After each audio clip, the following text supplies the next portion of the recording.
Greetings from Elite English Academy. Dear friends, welcome to PGTRB English 2025 preparation series.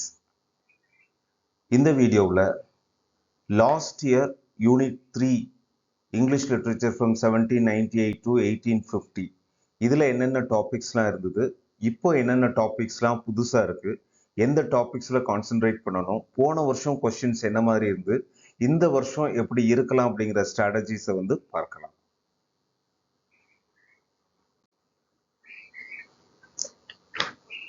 இதுதான் உங்களுக்கு new and old syllabus. Go through பண்ணோம் அப்படின்னா syllabus ரொம்ப பெருசாக இருக்கிற மாதிரி தெரியும். ஆனால் ஏற்கனவே நீங்கள் படிச்சிருந்தீங்க, ப்ரிப்ரேஷன் பண்ணியிருக்கீங்க அப்படின்னா ரொம்ப சிம்பிளாக இருக்கும். ஏன் அப்படின்னா மொத்தமே 3 நியூ டாபிக்ஸ் தான். இதில் பார்த்தோம் அப்படின்னா ஓ டு எ நைட்டிங்கேல், இது புது டாபிக். ஆனால் இது யூஜிடிஆர்பி ப்ரிப்பேர் பண்ணியிருந்தீங்கன்னா கண்டிப்பாக இதை படிச்சிருப்பீங்க, அதில் இருக்குது.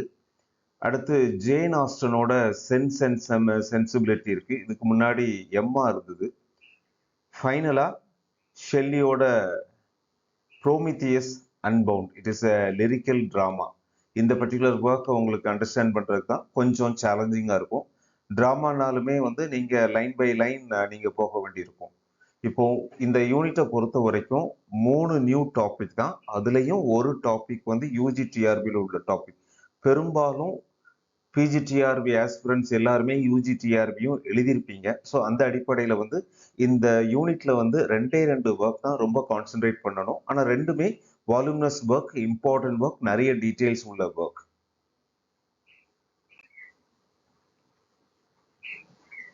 இப்போ நம்ம ஓல்டு கொஸ்டின்ஸ் பார்க்கலாம். What kind of poetry is Shelley's Adonis? So the nature of Shelley's poem Adonis is it a lyric, sonnet, ballad or elegy?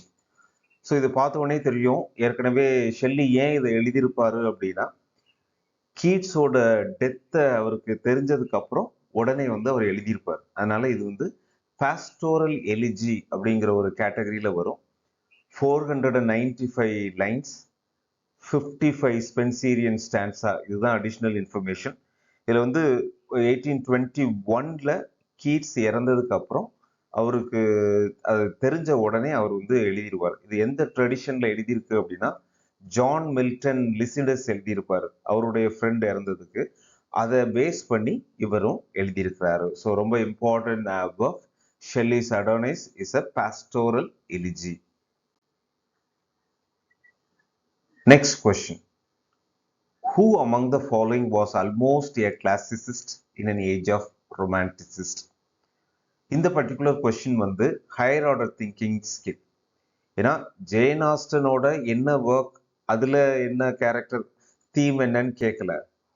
ஓவராலா இது நெட் கொஸ்டின் மாதிரி கேட்டிருக்கு. Jane Austen, Walter Scott, Matthew, Maria Edgeworth. So இந்த எல்லா ரைட்டர்ஸ்லையும் முதல்ல இவங்க என்ன ஏஜ்னு பார்க்கணும். பார்த்ததுக்கு அப்புறம் யாரு ரொமான்டிக் ஏஜுக்குள்ள வர்றதுல யாரு கிளாசிசிஸ்ட் அப்படின்னு கேட்டுக்கிறாங்க. இதுல நம்மளோட ஆன்சர் ஜேன் ஆஸ்டன். நான் வால்டர் ஸ்காட் பெரும்பாலும் ஹிஸ்டாரிக்கல் நாவலிஸ்ட் தான், அதனால அவரை ரொம்ப ஒன்றும் இந்த கேட்டகரியில சேர்க்க முடியாது.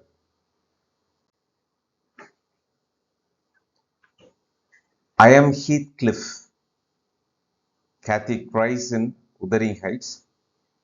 The man and women in Emily's work are apt to meet each other on the grounds of passionate mutual identity. What does these statement refer to? ரொம்ப சிம்பிளான கொஸ்டின் மாதிரி தெரியும், ஆனால் ரொம்ப காம்ப்ளிகேட்டட் திங். இது ஹையர் ஆர்டர் திங்கிங் ஸ்கில்லை base பண்ண ஒரு கொஸ்டின்.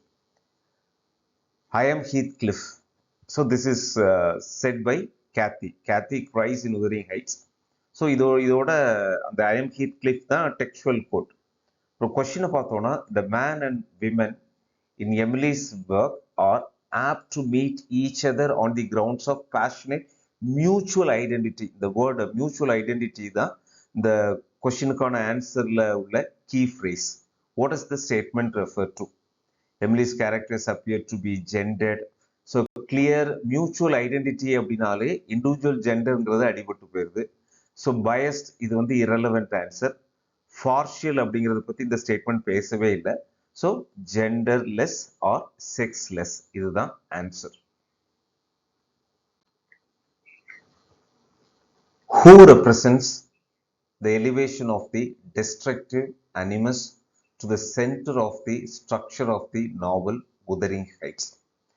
இந்த கொஸ்டினுமே நமக்கு எதை பேஸ் பண்ணி கேட்டிருக்காங்க அப்படின்னா overall understanding of the work. So it is also a higher order thinking skill question.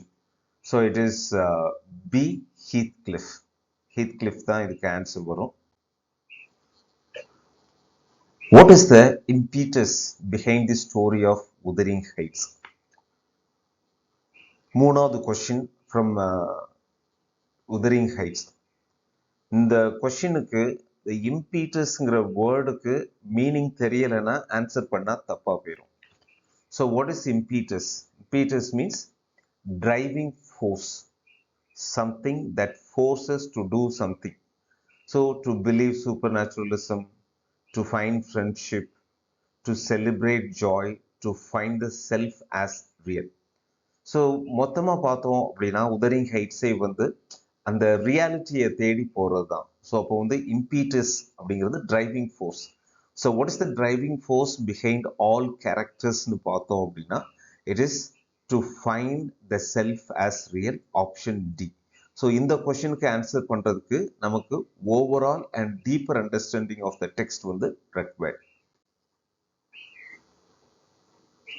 Language of prose may yet be well adapted to poetry. In which work this definition is quoted? Is it a defense of poetry? Defense of poetry Shelley எழுதுனது last time சிலபஸ்ல இருந்தது, இப்போ இல்லை. The study of poetry, study of poetry Arnold எழுதுனது. The Biographia Literaria chapters 14, 17 preface to lyrical ballads. இப்போ நீங்க இந்த ஒர்க்கை பொறுத்த வரைக்கும் இது யூனிட் 3 அப்படின்னு ஃபிக்ஸ் பண்ணிட்டீங்கன்னா ஆன்சரை ஃபிக்ஸ் பண்ணிடுவீங்க. So preface to lyrical ballads. So that is the answer. Next two questions are from a defense of poetry by Shelley. Last time சிலபஸ்ல இருந்தது. ஸோ இப்போ இரலவென்ட் மாதிரி தெரியலாம், பட் ஒருவேளை இந்த மாதிரி கான்செப்ட் வந்து ஆப்ஷன்ல கொடுத்துருந்தாங்க, டிஃபென்ஸ் ஆஃப் போய்ட்ரியோ அதோட கான்செப்டையோ ஆப்ஷன்ல கொடுத்துருந்தீங்க அப்படின்னா உங்களுக்கு ஒருவேளை யூஸ்ஃபுல்லாக இருக்கும். அதனால தான் இந்த கொஸ்டின் டிஸ்கஸ் பண்ணுறேன். What are the instruments and materials of poetry according to Shelley in Defence of Poetry? டைரக்டாக ஆன்சர் போயிடலாம். It is option A, language, colour, form and religious and civil habits of action. இதுதான் வந்து what are the instruments of materials of poetry. ஒரு poetry எழுதணும்னா என்னெல்லாம் வேணும்னா language, colour, form and religious and civil habits of action. So சின்சியராக எழுதணும் அப்படிங்கிறார். Poetry is the record of the best and happiest moments of the happiest and best minds. Whose words are these? One of the beautiful definitions for poetry. It is done by Shelley in his defense of poetry. So இந்த definition பாருங்க. ஒருவேளை நீங்கள் college டிஆர்பிலாம் எழுதுனீங்கன்னா இந்த definition வந்து போய்ட்ரிக்கு யூஸ்ஃபுல்லாக இருக்கும். Poetry is the record of the best and happiest moments of the happiest and best minds. ரொம்ப சந்தோஷமா இருக்கிறவங்களால ரொம்ப நல்ல போய்ட்ரி எழுத முடியும் அப்படிங்கிறதான் இந்த சென்டென்ஸோட gist. Dear friends, I hope the video was very useful. இதே மாதிரி இன்னும் பல வீடியோஸ் வந்து நாங்கள் உங்ககிட்ட ஷேர் பண்ணுவோம். ஒருவேளை நீங்கள் எங்ககிட்ட ஜாயின் பண்ணணும்னு நினச்சா இந்த கிவன் நம்பருக்கு கால் பண்ணுங்கள். Thank you. All the best. Have a nice day.